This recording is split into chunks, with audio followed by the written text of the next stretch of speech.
one of the things I appreciate about the book and the way you've constructed this is that each one of these chapters, each one of these competencies that you illustrate here, it has a systematic structure. You've got the prelude, you've got the issue that is, again, it's relevant to the automotive industry, but can be reimagined for any industry that exists out there.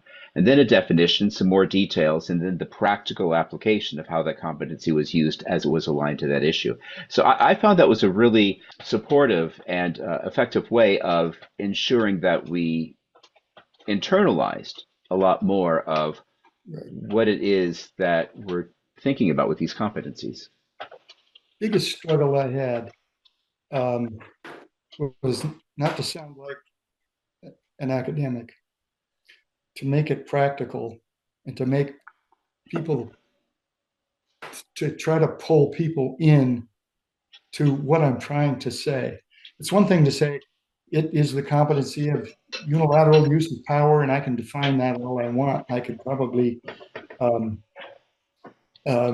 if I gave it more thought, maybe expand that a little bit, and even talk more about it. But that's not the purpose. The purpose was to say, here's what it is. How can you use it as a practitioner, as an instructional technology professional?